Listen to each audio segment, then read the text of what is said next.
And so you get a sense with the option space, the price for options, the premium and discount for the options, what you're paying for volatility, all that is giving you an idea of, in aggregate, what do people see in the future that I'm not seeing.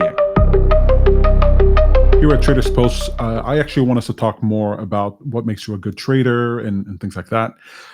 You talked about looking at the DXY as an indicator.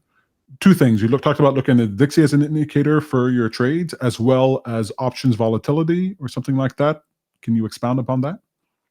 Yeah, the DXY is the easiest one for the average trader to take a look at, right? Because when you're taking a look at the dollar, you just got to keep in mind that global trade is done in dollars.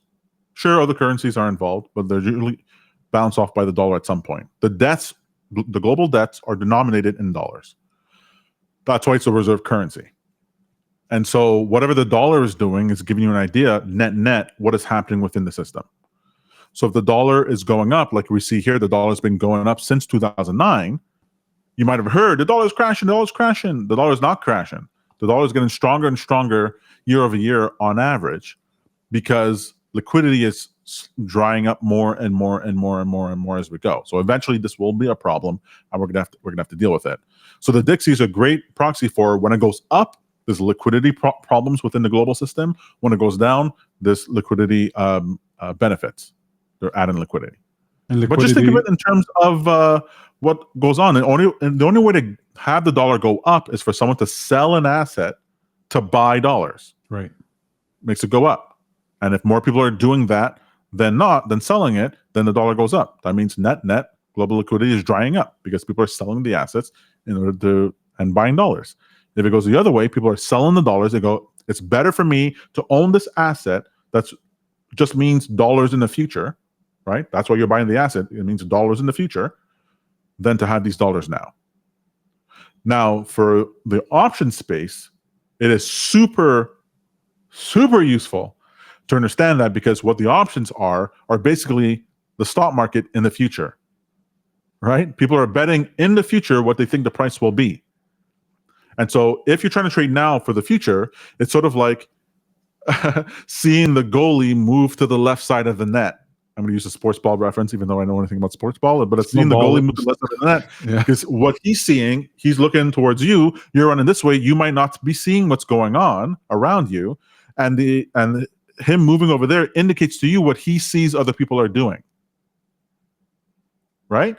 And so you get a sense with the option space, the price for options, the premium and discount for the options, what you're paying for volatility, all that is giving you an idea of, in aggregate, what do people see in the future that I'm not seeing? And it gets all priced in.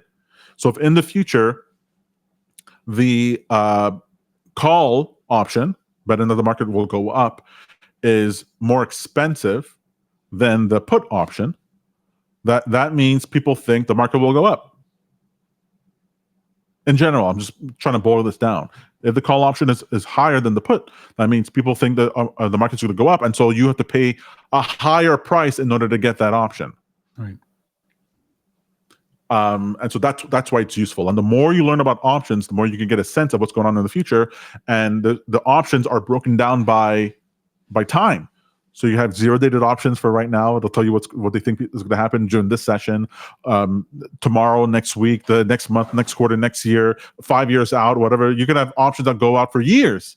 And so you get the spread across the market that once you understand it, you get that idea of what's called the volatility surface for what is the sense of what people think the price will be.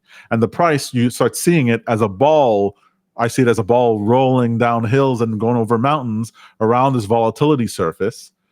And so even if it goes up, I could be, I'm looking ahead and going, hey, but I think it'll go down afterwards because the volatility surface drops so suddenly after. And I'm not like surprised by the price when it moves. Hope that's a clear example. I like it. I love it. I like the goalie analogy that you used there. I never really thought of it that way, this different perspective, but that is of the same field. Very cool. Awesome. Thank you to everybody in the chat. A very lively chat here today. Really wanted to engage you. Like and subscribe if you like this type of content. It really helps us out.